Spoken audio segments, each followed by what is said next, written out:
বিধানসভা নির্বাচনের উত্তাপের মাঝেও গ্রামীণ সংস্কৃতির চিত্র উঠে এলো মাথাভাঙা 2 ব্লকের চরকের ডাঙ্গা এলাকায়।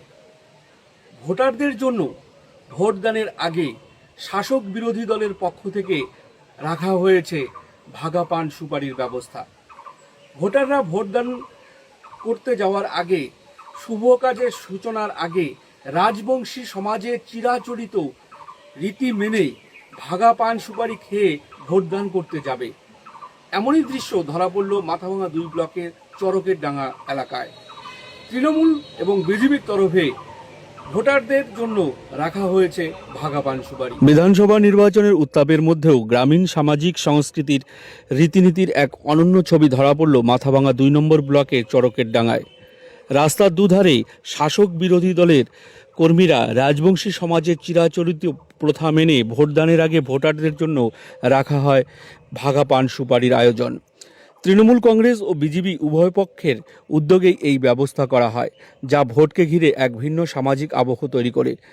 রাজনৈতিক প্রতিদ্বন্দ্বিতার মাঝেও এই প্রথা গ্রামীণ সংস্কৃতির শিকড়কে তুলে ধরে, যেখানে আতিথেয়তা ও ঐতিহ্য এখনও সমানভাবে প্রাসঙ্গিক। ভোটের দিনেও তাই উৎসবের আমেজে মিশে গেল সংস্কৃতি ও গণতন্ত্রের এক অনন্য মেলবন্ধন।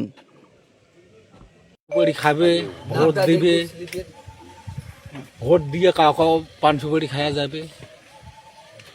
এটা উন্নয়নের ব্যবস্থা জনসাধারণের জন্য। আচ্ছা, মানে এটা কি প্রতি বছরই এরকম আপনারা ইলেকশনের সময় আমরা এইরকমই করি। এই ব্যবস্থাটা? হ্যাঁ, এই ব্যবস্থা। আপনারা কোন দলের? এখানে যারা বসে আছেন আমরা তৃণমূল কংগ্রেস। তৃণমূল কংগ্রেসের। এটা কি নাম আপনার? আমার নাম ধনেশ্বর দেব সিং। এখানে আমরা বসছি, লোক আসবে, ভোট দেবে, তার জন্যে পান সুপারি এই যে ইয়ে করতে হবে।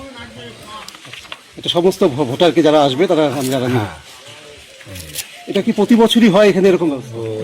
বছরে হয়। ভোটের সময় এরকম আপনারা ব্যবস্থা থাকে? হ্যাঁ, ব্যবস্থা করি। আপনারা কোন পার্টির এখানে বসেছেন? আমরা বিজেপি পার্টি। BJP party.